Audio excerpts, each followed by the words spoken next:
Tahimik kang nagtiyaga. Maraming isinakripisyo. Pinanood mo ang iba na umangat habang nanatili kang tapat, matiisin at nakatago.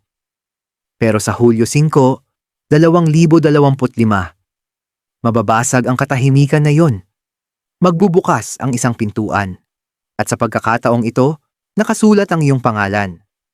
At kung baliwalain mo ito, maaaring maghintay ka pa ng isang dekada bago muling dumating ang pagkakataong ito. Hindi ito pamahiin.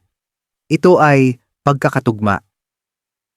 At para sa mga taong kanser tulad mo, na nagdala ng sobra sa matagal na panahon na para tumanggap. Tinatawag ang mga kanser na mga tagapag-alaga, mga tahimik na puso, mga tagapangalaga ng tahanan, pamilya at alaala. Pero ito ang madalang makita ng karamihan. Ikaw ang nagsisilbing sandigan ng iba. Habang tahimik na naghihintay ang sarili mong mga pangarap sa likod. Marami kang beses na sinabing mamaya sa sarili mo, na halos nakalimutan mo na kung ano ang pakiramdam ng ngayon. Pero hindi nakalimot ang universo. Ito'y nagmamasid, nagtatala ng oras, naghihintay. At ngayon, ito'y bumubulong. Hulyo 5, 2025. Iyon na ito. Hindi ito jackpot. Hindi ito milagro. Ngunit isang sandali. Isang pintuan ng kayamanan. Nilikha para sa mga handa ng kunin ang matagal nang ibinigay sa iba.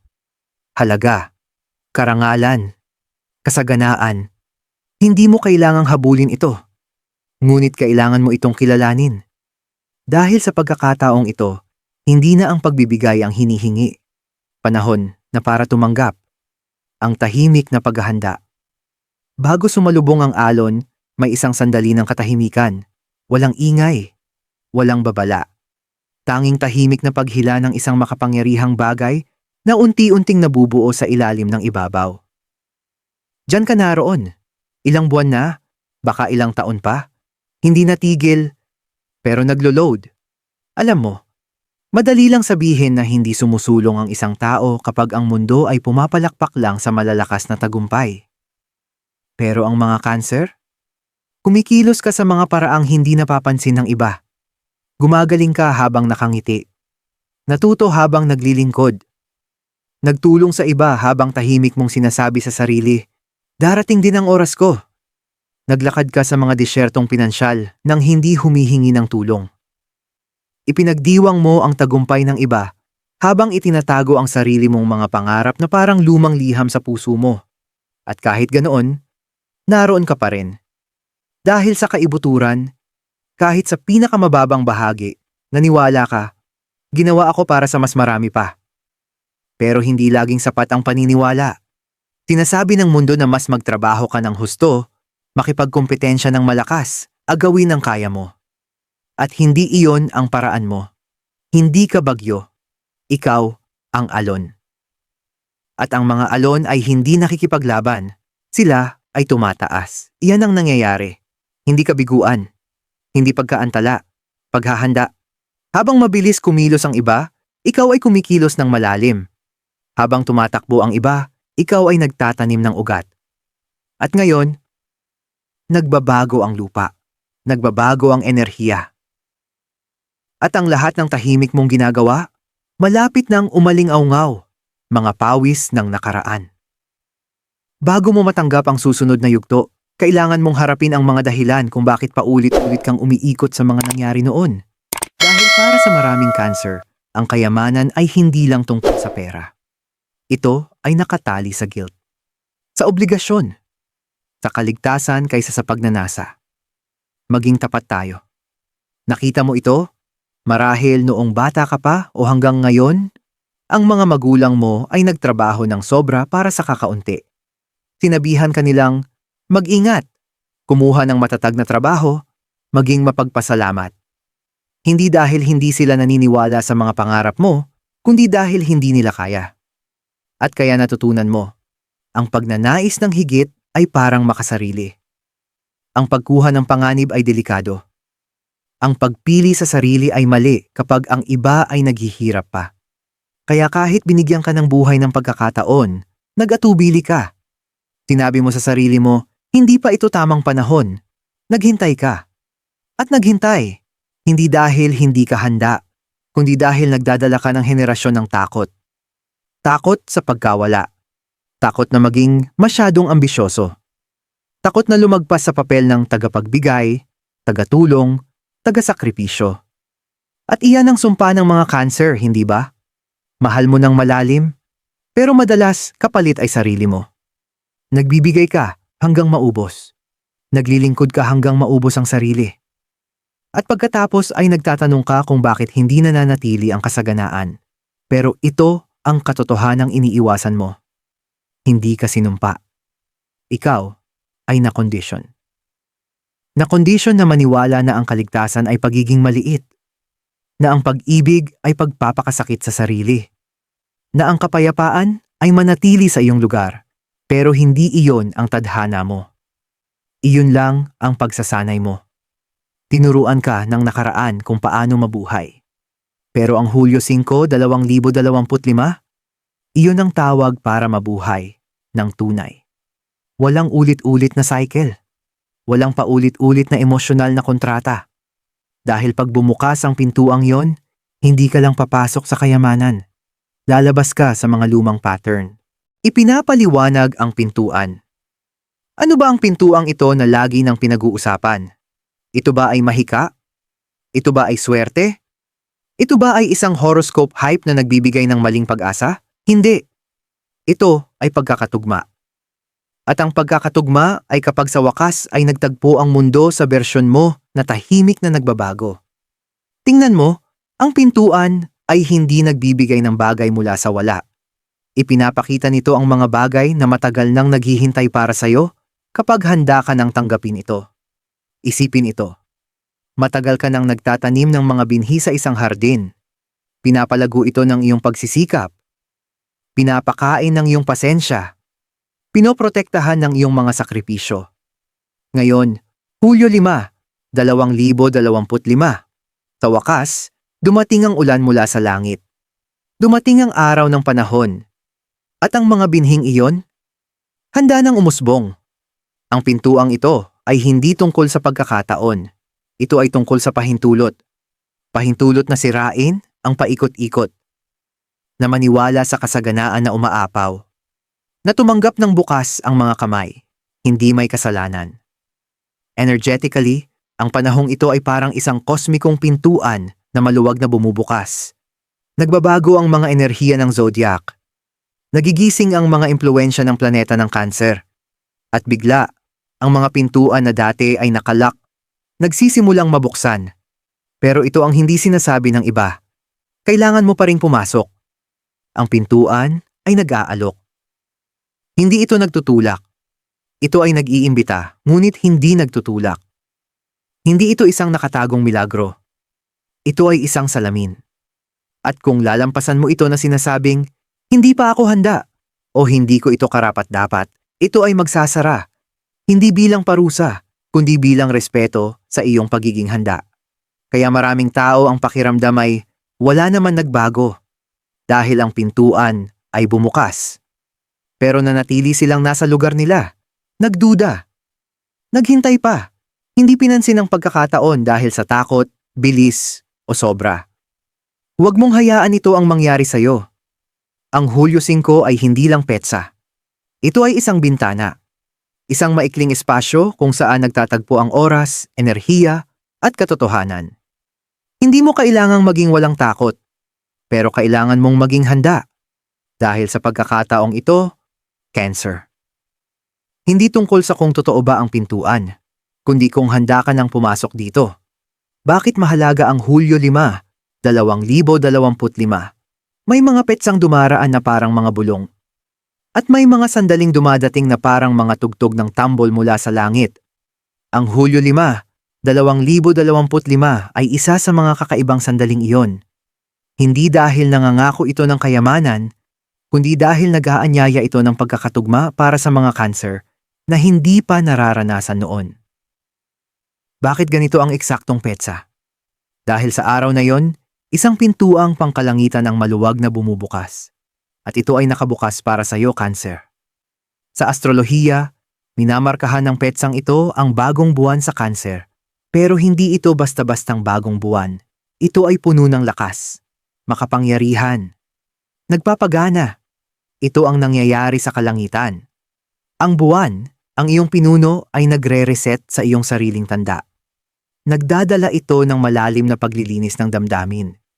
Isang espiritual na pag-alis ng mga lumang kwento tungkol sa pera, halaga, at karangalan. Nasa puso ng reset na ito ang cancer, at lahat ng cosmic na mata ay nakatuon sa kung ano ang handa mong tanggapin. Ang Jupiter, ang planeta ng kasaganaan, ay nasa makapangyarihang trine, na lumilikha ng daloy ng oportunidad, pananaw, at pagpapalawak. Ngunit makikita lamang ito ng mga handang kumilos.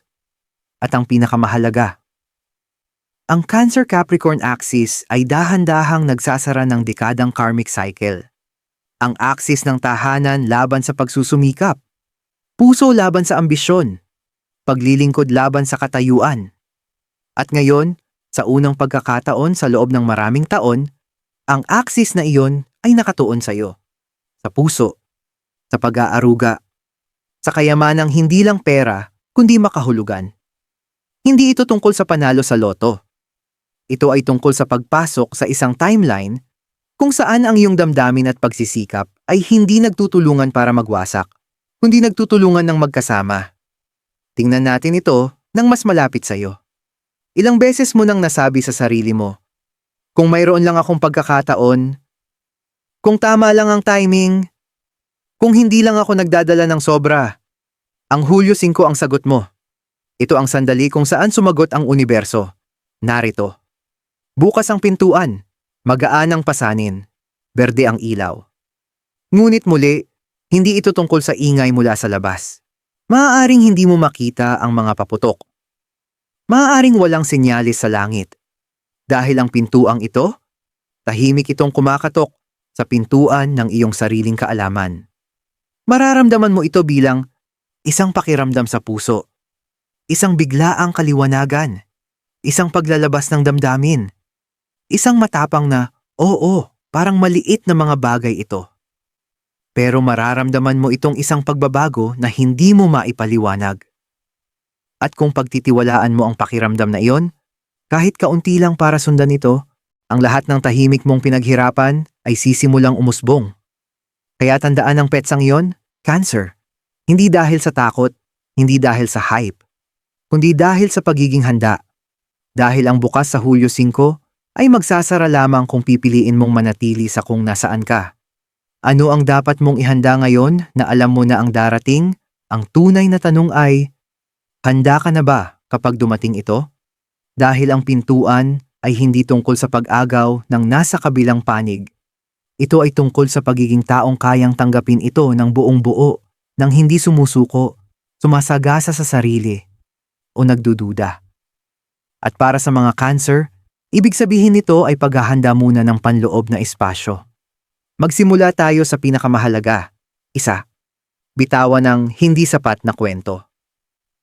Ilang taon ka ng pakiramdam ay nahuhuli. Ikumpara ang sarili sa iba.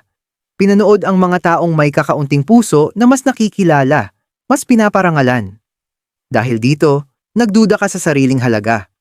Pero ito ang dapat mong maintindihan ngayon. Hindi bumubukas ang pintuan para sa pinakamalakas. Bukas ito para sa mga handang maniwala na karapat-dapat sila. Kung papasok ka na may pagdududa, tatanggihan mo ang ibinibigay. Kaya ang unang paghahanda mo, bitawan ang tinig sa loob na nagsasabi, hindi ako sapat para dito. Palitan ito ng, naghanda ako sa katahimikan. Ngayon, aangat na ako. 2 linisin ang iyong emosyonal na espasyo. Ang enerhiya mo ang lalagyan ng iyong yaman. Kung puno ito ng galit, guilt, o sugatang hindi pa gumagaling, kahit mga biyaya ay maaaring makatakas. Hindi ibig sabihin nito ay maging perpekto. Ibig sabihin ay maging mulat. Tanungin ang sarili, kanino pa ba ako nagpapakita ng isang bagay? Anong sakit ang dala ko na nagpapaliit sa akin? Handa na ba akong patawarin ang sarili ko? Isulat ito. Umiiyak kung kailangan. Gawin ang mga ritual para pakawalan. Makipag-usap ng matagal sa puso mo dahil kailangan ng darating na bagay ng sapat na lugar para pumasok. Tatlong isulat muli ang relasyon mo sa pera. Maging totoo tayo. Para sa marami sa Pilipinas at lalo na sa mga cancer, ang pera ay laging nauugnay sa pressure. Kumikita ka para ibigay. Nagsisave ka para iligtas ang iba. Tumatanggap ka at nakakaramdam ng guilt dahil nag-e-enjoy. Pero ito ang pagbabago. Hindi kaaway ang pera. Ito ay kasangkapan, isang boses, isang boto para sa iyong mga pangarap. Kaya tanungin ang sarili, kaya ko bang hawakan ang yaman ng walang takot? Kaya ko bang hayaang manatili ito, hindi lang dumaan? Kaya ko bang itigil ang paghingi ng paumanhin sa pagnanais ng higit? Dahil ang pintuang ito, hindi lang ito magbibigay ng pera, magbibigay ito ng enerhiya ng pagpili. At kung hindi mo ihahanda ang paniniwala mo, tatanggihan mo ang bagay na ipinagdasal mo. Ikaapat na yakapin ang lakas ng Pilipino, sipag at tiyaga, na may kaluluwa. Palaging ipinagdiriwang ng ating kultura ang pagsusumikap at pagtitiyaga. Pero ngayon, panahon na para paunlarin iyon. Magtrabaho ng mabuti, oo, pero hindi dahil sa sakit. Dahil sa layunin. Maging matiyaga, oo, pero hindi sa pagdusa, sa pagkakatugma. Gamitin ang ating mga ugat, pero umangat ng may bagong pakpak. Hindi ito tungkol sa pagtanggi sa kung sino ka noon. Ito ay tungkol sa paggalang sa bersyong iyon at pag-upgrade dito. Piliin kung ano ang sasabihin mong oo sa huli. Ang paghahanda ay tungkol sa pagpili ng maaga. Kapag bumukas ang pintuan, ano ang sasabihin mong oo? Ano ang hindi mo napapayagan? Anong takot ang ititigil mong pakainin? Gawin ang desisyong iyon ngayon, bago ka matukso ng buhay sa mga distractions. Bago bumalik ang mga lumang pattern. Dahil mabilis ang sandali. At kapag dumating ito, mas mahal ang pag-aalinlangan kaysa pagkilos. Cancer, hindi ito tungkol sa pagbago ng kung sino ka. Ito ay tungkol sa pag-alala kung sino ka bago turuan ka ng mundo na magsettle. Ihanda, hindi lang ang mga plano mo. Ihanda ang kaluluwa mo. Dahil kapag nagtagpo ang pagkakatugma at kahandaan, lumulundag ang lahat. Pekeng pinto versus tunay na daan. Kapag bumukas ang pintuan, hindi lahat ng pinto ay magdadala sa iyong kayamanan. May ilan na kumikislap pero nakakalito. May ilan na nangangako pero nagpapahina. May ilan na parang shortcut, pero ibinabalik ka sa parehong lumang siklo. Paano mo malalaman kung alin ang pinto mo? Madali lang. Pakinggan mo kung ano ang pakiramdam nito, hindi lang kung paano ito tingnan. Ang pekeng pinto. Mabangis ang mga pekeng pinto.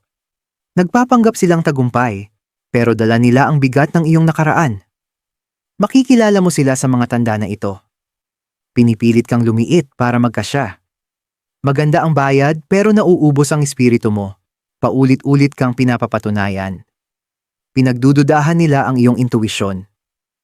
Inuulit nila ang lumang sakit na may bagong balot. Isipin sa konteksto ng Pilipino. Isipin na inalok ka ng mataas na sweldo sa ibang bansa. Pero may sabi sa loob mo, hindi ito ang tama. Masaya ang pamilya mo. Sabi ng isip mo, sunggaban mo. Pero ang puso mo ay bumubulong, mawawala ka sa sarili mo doon. Iyon ang pekeng pinto. Binibigyan nito ang katawan ng gantimpala, pero ninanakaw ang kaluluwa. Ang tunay na daan tahimik na darating ang tunay na daan mo. Maaaring kakaiba ang pakiramdam, kahit na delikado. Dahil hindi ito paulit-ulit na kwento mo noon. Ngunit dala nito ang enerhiyang ito. Pakiramdam ay lumalawak, kahit na nakakatakot. Nakatutugma sa mga pagpapahalaga mo, hindi lang sa mga layunin na nangangailangan ng katotohanan, hindi pagganap. Pinapailaw nito ang isang bahagi ng dibdib mo, hindi lang ng pitaka mo. Pinaparamdam nito na mas nagiging ikaw ka, hindi mas maliit. Minsan, ang tunay na daan ay yung unang maliit na oo, na unti-unting lumalaki hanggang maging kalayaan. Minsan, hindi ito ang malaking oo, kundi ang munting matapang na oo. Unang video na inupload mo, unang produktong na ibenta mo, Unang pagkakataon na siningil mo ang halaga mo. Ang tunay na daan ay parang pagtahak pasulong. Hindi pagpapatunay, paatras. Mabilis na pagsusuri ng puso. Tanungin ang sarili, napipili ko ba ito dahil sa takot o dahil sa pananampalataya? Galing ba ang desisyong ito sa mga sugat ko o sa karunungan ko? Ang maling pinto ay magpaparamdam sa iyo ng ligtas pero maliit. Ang tamang daan ay magpaparamdam sa iyo ng paglago pero tapat. Kapag bumukas ang pintuan ng kayamanan, maraming pinto ang bubukas ng maluwag. Pero isa lang ang magdadala sa bersyon ng sarili mo na matagal mo nang hinintay. Piliin niyon, kahit na tahimik lang ito, kahit walang pumalakpak, kahit hindi pa ito may katuturan. Dahil ganito ang tunog ng tunay na pagkakatugma sa umpisa. Hindi malakas, hindi perpekto, tapat lang. Tunay na mga sandali sa buhay. Minsan naghihintay tayo ng malalaking palatandaan, pero ang pintuan. Kadalasan dumarating ito sa tahimik, pangkaraniwang mga sandali. Mga sandaling napakasimple na halos hindi mapansin. Maliban kung ang kaluluwa mo ay nakikinig. Tingnan natin ang ilan. Mga kwentong hindi tungkol sa kayamanan, kundi tungkol sa pagkakatugma na sa wakas ay dumating. At lakas ng loob na magsabi ng oo.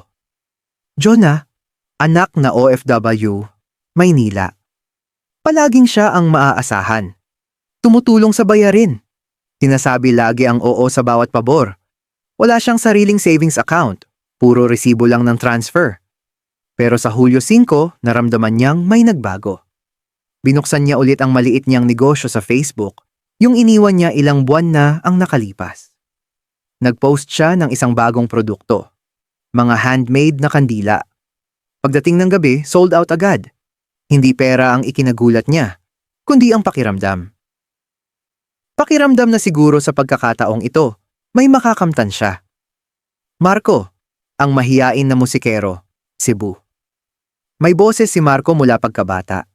Pero hindi niya ito ibinahagi, natatakot sa husga, natatakot makita.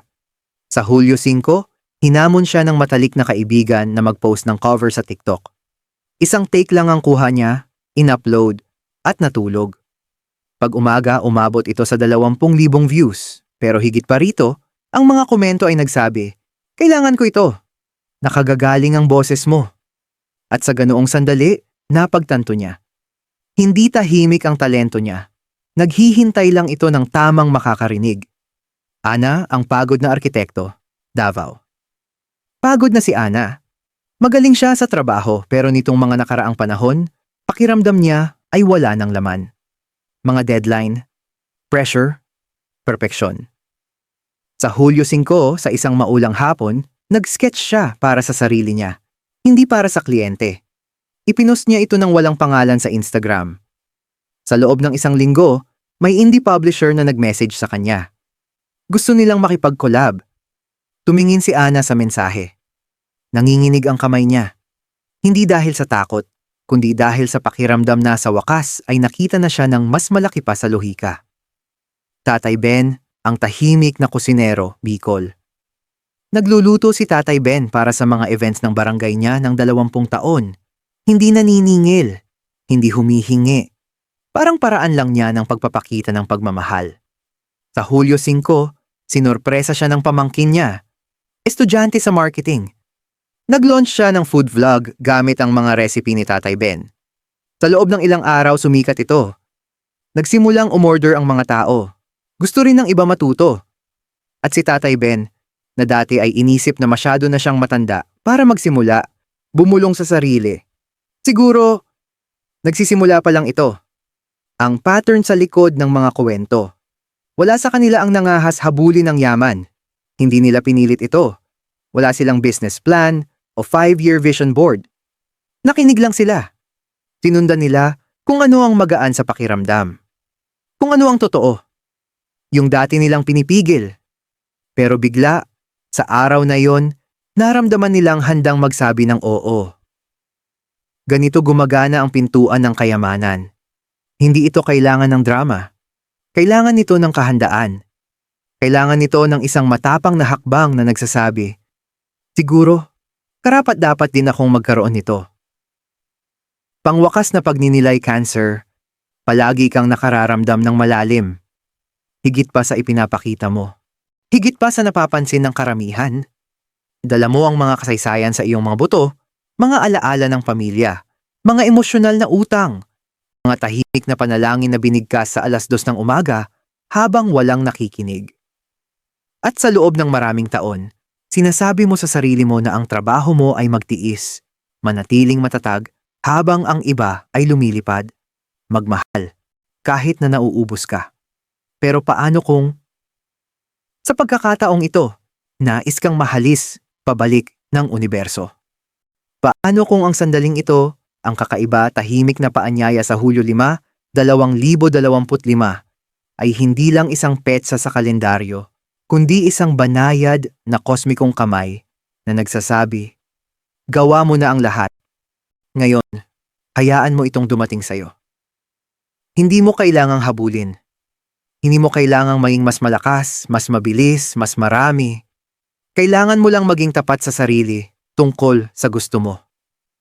At magkaroon ng lakas ng loob na maniwala na hindi pa huli ang lahat para makamtan ito. Bitawan ang mga takdang oras. Bitawan ang guilt. Bitawan ang kasinungalingan na kailangang palaging ikaw ang nagbibigay.